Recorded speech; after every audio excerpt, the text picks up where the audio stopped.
La démolition des constructions dans les zones aéroportuaires a commencé ce matin sous l'aval du ministre de la tutelle. Plusieurs familles restent sans abri. Les victimes se disent ne pas recevoir une sommation concernant le déguerpissement. Chers téléspectateurs, c'est le seul titre de cette édition. Les détails au cours de ce journal.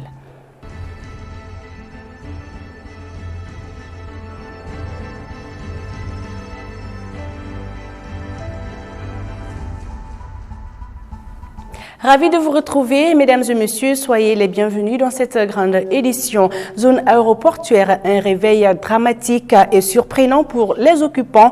Comme annoncé ce matin sous la commande du ministre des Affaires foncières, de l'Urbanisme et de l'Habitat, M. Djanko Diarra, l'opération de déguerpissement de l'espace aéroportuaire a débuté.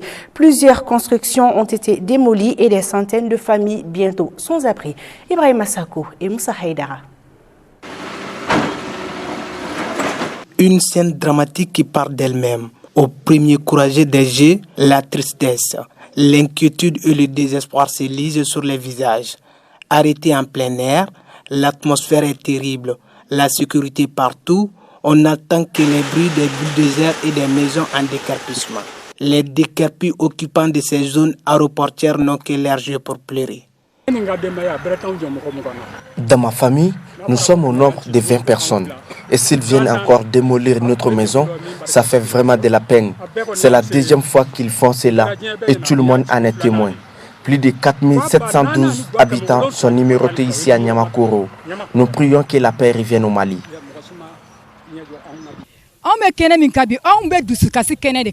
Nous avons vraiment de la peine aujourd'hui. Nous avons acheté et construit nos terrains dans la difficulté. Ça fait 27 ans que nos maisons ont été démolies et nous sommes en location. Le jour de la destruction, il y a eu des morts et des femmes qui ont même accouché dehors. Adama Sangare nous a donné les papiers de nos terrains pour qu'on puisse être recasés. Mais ils sont venus aujourd'hui avec des machines pour tout démolir. On lance vraiment un appel aux autorités et particulièrement au président Bandao.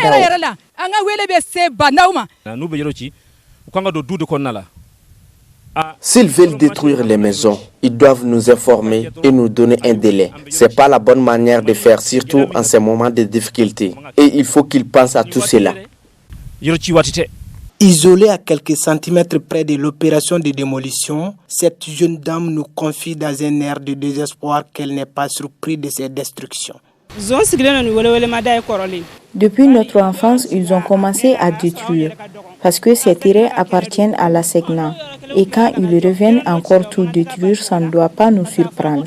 Arrivé sur le lieu avec la mine serrée, Issa Okaoudji, membre du Conseil national de transition, s'acharne. Ce qui s'est passé, c'est inacceptable. Ceux qui sont là, c'est des Maliens. Quoi qu'il en soit les raisons, pendant cette période de Covid, une transition où on est en train de se battre nuit et jour pour demander aux populations d'adhérer à la réussite de la transition, comme un ministre de la République, sans sommation, sans informer les propriétaires de ces endroits, peu importe les raisons, je demande à toutes les populations, pas de violence, non, de s'organiser et de faire un collectif et d'attaquer le ministre de la République. Les responsables en charge du pilotage de ces opérations de démolition rencontrés sur place n'ont pas voulu répondre à nos questions. Mais tout compte fait, plusieurs familles sont déjà sans abri. L'organe législatif de la transition, le Conseil national de transition, est mis en place depuis plus d'un mois. De nombreux défis l'attendent: légiférer sur la réforme constitutionnelle, celle du système. Les conditions de nomination de l'opacité de la sélection peuvent-elles faire douter quant à la capacité du CNT à contrôler l'action gouvernementale? Aminata Koumari et Aboubakar Traoré. Les nominations, je pense que si nous sommes dans une période de transition, les gens doivent s'attendre à ça. Il n'y avait pas autre manière de prendre les gens de la transition si ce n'était pas des nominations. Parce que quand même, on n'avait pas le temps d'organiser une élection pour mettre un organe législatif. Donc on devait se doter d'un organe législatif. Donc pour moi, ce qui est important, c'est que les acteurs de la transition, ceux qui sont nommés aujourd'hui, fassent preuve de beaucoup de responsabilité.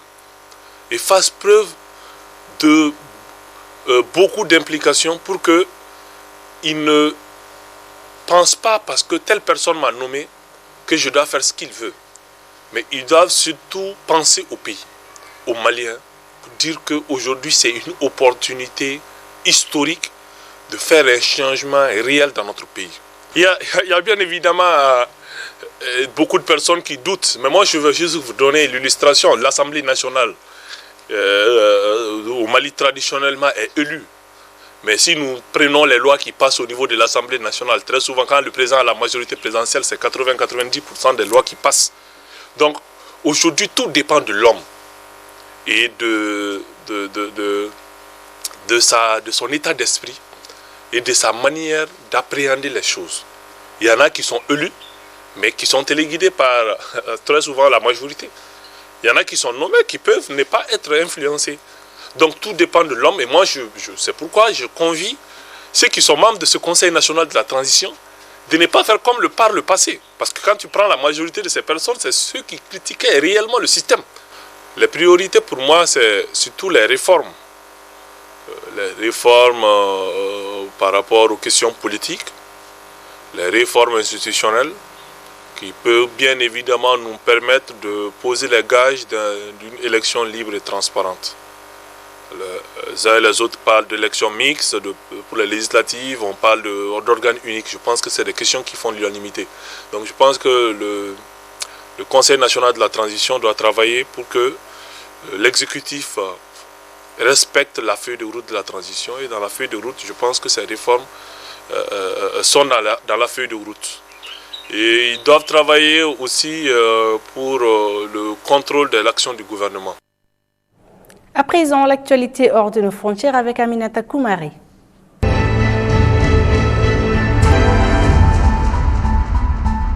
L'économie chinoise, grande gagnante de la crise du Covid-19. Ce sont encore des statistiques triomphantes qui communiquent les douanes chinoises, où le commerce extérieur chinois a enregistré une croissance d'1,9% l'année dernière. La Chine est même le seul grand pays au monde à enregistrer une croissance positive du commerce des produits de base en 2020, a affirmé Li Qiwen, le porte-parole de l'administration générale des douanes chinoises lors d'une conférence de presse ce jeudi 14 janvier.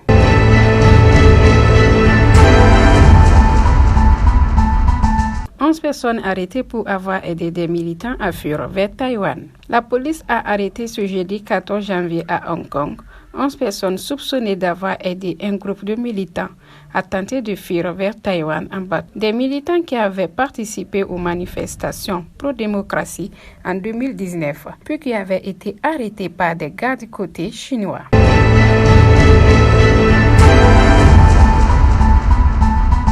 Après une campagne électorale tendue, les électeurs aux urnes ce jeudi. En Ouganda, les bureaux de vote ont ouvert ce jeudi 14 janvier au matin pour des élections générales. Après une campagne électorale tendue pour le scrutin présidentiel, le président sortant Yoweri Museveni briguant un nouveau mandat, le 6e face aux 10 autres candidats, dont le plus populaire, le député et ancien chanteur Bobi Wine.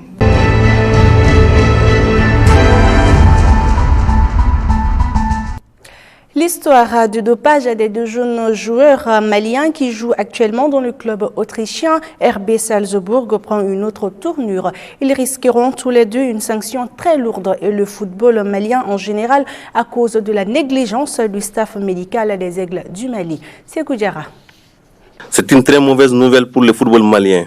Les deux jeunes internationaux, Sékou Keita et Mohamed Kamara, victimes de la négligence des médecins sportifs. En effet, les joueurs qui évoluent au Red Bull Salzbourg, première division autrichienne, ont été testés positifs à un test antidopage diligenté par l'UEFA le 22 novembre dernier. Le club autrichien a donné sa version des faits dans un communiqué, expliquant que Mohamed Kamara, 20 ans, et Sékou Keita, 21 ans, rentraient en ce moment-là du stage avec les Aigles. Quant aux Salzbourgeois, les deux joueurs ont ingéré un médicament contre le mal de l'attitude avant le match de la sélection nationale contre la Namibie à Windhoek, au compte de la 4e journée des éliminatoires de la CAN 2022, 2-1 pour les Aigles du Mali. À l'en croire aux commentaires portés sur l'affaire, il est clair que les critiques visent le staff médical des Aigles qui auraient donné des médicaments interdits par l'Agence mondiale contre le dopage à Mohamed Kamara et Sékou Koïta. L'affaire devient très embarrassante pour le Mali, singulièrement Mohamed Kamara et Sékou Koïta, qui font partie des grands espoirs du football national. Cela est d'autant plus vrai que les instances sportives sont implacables dans les affaires de dopage et risquent d'infliger de lourdes sanctions aux deux joueurs. Le président de l'Union des footballeurs du Mali, Cédric Kantine, s'exprime sur la situation. Et ce médicament aurait été donné à plusieurs joueurs. Alors tous les joueurs ne l'ont pas pris.